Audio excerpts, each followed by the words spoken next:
আসসালামু আলাইকুম। Future academy পডকাস্টের আজকের ভিডিওতে আমরা পাঠ করতে যাচ্ছি পদ্মাজ উপন্যাস পর্ব 2। তো চলেন শুরু করা যাক। বাড়িটা মোড়ল বাড়ি নামে পরিচিত। পদ্মাজার দাদার নাম ছিল মিয়াফর মোড়ল। তিনি গ্রামের একজন সম্মানিত লোক ছিলেন। 6 কাঠা জমির উপর টিনের বিশাল বড় বাড়ি বানিয়েছিলেন 4 ছেলের জন্য। 2 ছেলে 16 বছর আগে 1971 সালে যুদ্ধে নিহত হয়েছেন। দুজনই টকবকে যুবক ছিল, আর একজন 8 বছর বয়সে কলেরা রোগে মারা যান। বাকি রইল মোর্শেদ মোড়ল।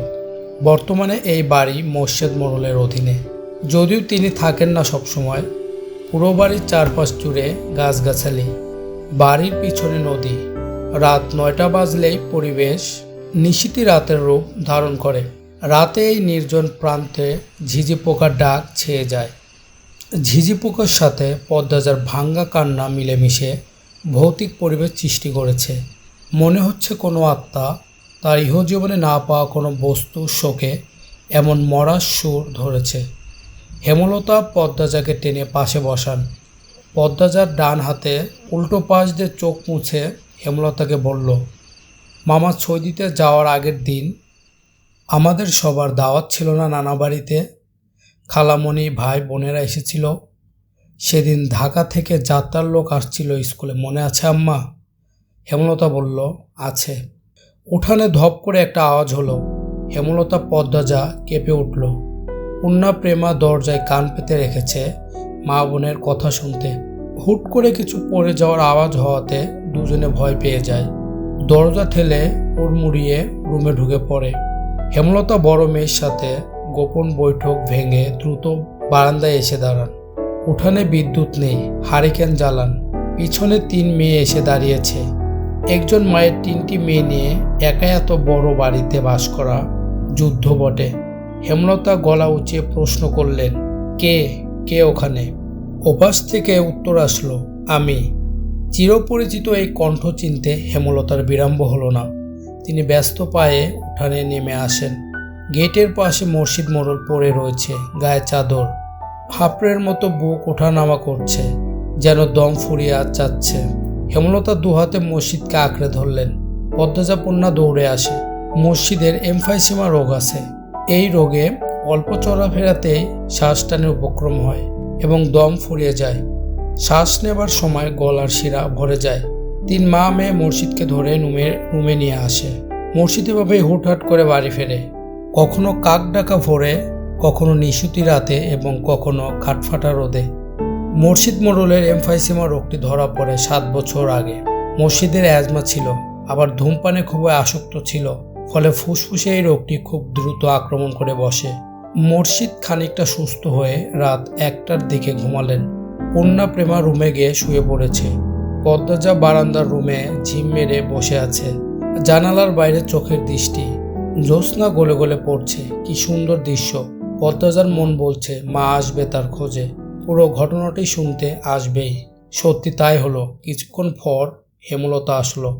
পদ্মাজা বলল, আম্মা, বাতি নিভিয়ে দাও। হেমলতা বাতি নিভিয়ে পদ্মাজার পাশে বসেন। পদ্মাজা তৈরি ছিল, তবু অপ্রস্তুত হয়ে পড়ে। খুব অস্বস্তি হচ্ছে। সে গোপনে দীর্ঘশ্বাস ছাড়ল। পদ্মাজা তখন 4র্থ শ্রেণীর ছাত্রী, বয়স 10 ছিল। খুব কম বয়সে তাকে স্কুলে পাঠানো শুরু করেন হেমলতা। সেদিন নানা বাড়িতে সবার দাওয়াত পড়ে। হানিফ চলে যাবে ছই দিতে, তাই পরিবারের মিলন আসরে বসে। স্কুল মাঠেও সেদিন নাচ গানের অনুষ্ঠান ছিল। বাড়ির সবাই সেখানে চলে যায়। বাড়িতে শুধু পদ্মাজা থাকে, আর পদ্মাজার বৃদ্ধ নানা আর হানিফ। পদ্মাজা ঘুমেছিল, তাই বাকিদের সাথে যেতে পারেনি। যখন ঘুম ভাঙে আবিষ্কার করলো বাড়িতে কেউ নেই। মসজিদ হঠাৎ করে অসুস্থ হওয়ায় হেমলতার বাপের বাড়িতে উপস্থিত ছিল না। হানিফ বলল, পদ্ম নাকি? পদ্মাজা বাড়ি থেকে বের হওয়ার উপক্রম হতেই কানে আসে হানিফের ডাক।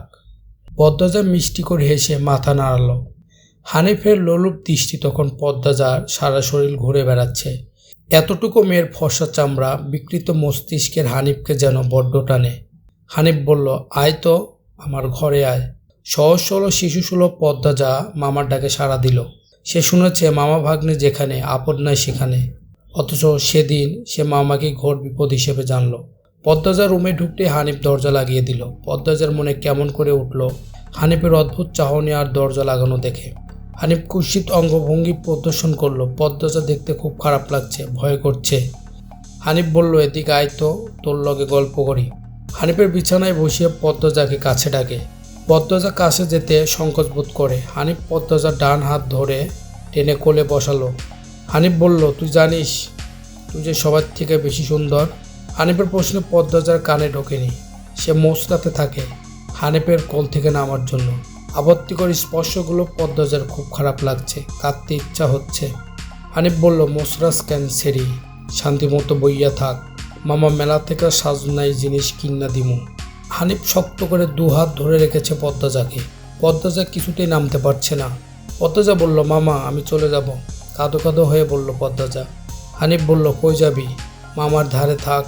হানিফের শক্তপোষ্ট হাতগুলো স্পর্শে শুধু অস্বস্তি দিচ্ছে না, স্পর্শকাতর জায়গাগুলো ব্যথায় বিষিয়ে উঠেছে। পদ্মজা কেঁদে উঠল, ভেজা কণ্ঠে বলল, আমি বাড়ি যাব, ব্যথা পাচ্ছি মামা। হানিফ হাতের বাঁধন নরম করে আদুরি গলায় বলল, আচ্ছা আর ব্যথা দিতাম না, কান্দিস না। পদ্মজা চট করে কোল থেকে নেমে পড়ে। হানিফকে তার আজরাইল মনে হচ্ছে। মায়ের কাছে সে আজরাইলের অনেক গল্প শুনেছে।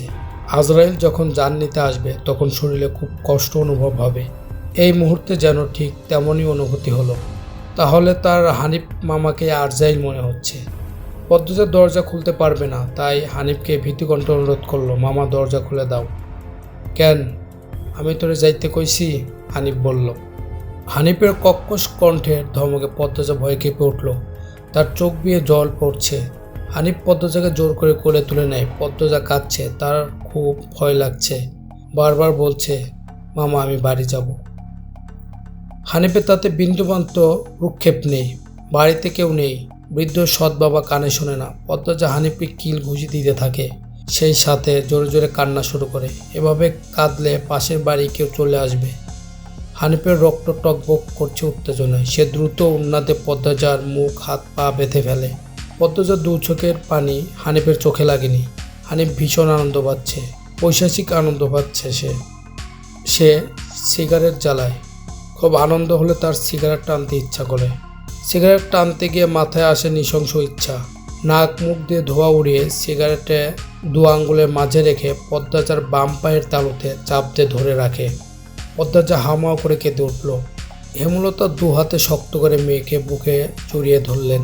পদ্মজা কাঁদতে কাঁদতে বলল, আম্মা তখন আমার খুব কষ্ট হচ্ছিল, আমার দমটা বেরিয়ে যাচ্ছিল। আমি তোমাকে খুব ডেকেছি আম্মা, তুমি আসোনি। পদ্মজার কথাগুলো হেমলতার বুক রক্তাক্ত করে দেয়। এ যেন 1971 সালের পাকিস্তানিদের নৃশংসতা। নিজের চোখে তিনি দেখেছেন পাকিস্তানিদের নিষ্ঠুরতা। হানিফ আর তার দেখা অত্যাচারী পাকিস্তানিদের মধ্যে কোনো তফাৎ নেই। হেমলতা নির্ভীক বাকরুদ্ধ, শুধু অনুভব হচ্ছে তার বুকে পড়ে আদরের মেয়ে পদ্মজা হামা করে যাচ্ছে।